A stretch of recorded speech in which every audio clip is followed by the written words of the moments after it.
Hi, welcome to Chad Her YouTube channel. Today I'll show you how to disable the recent files or thumbnail from Photoshop 2026. There's a couple reasons why you'll want to disable this feature. 1. It's annoying, and over time they can build up so many recent thumbnails. Or you may have some photo or project you want to keep it private. Here's how. Go to Edit. Scroll down to Preferences. Then click on General. Then go down to File Handling and click on it.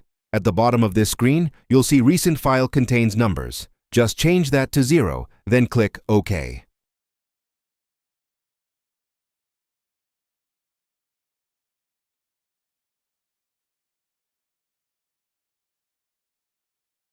That's it. The next time you close and open Photoshop, you won't see the recent thumbnails no longer. Thank you for watching Chad Her YouTube channel. If you like this video, don't forget to give it a thumb up and subscribe.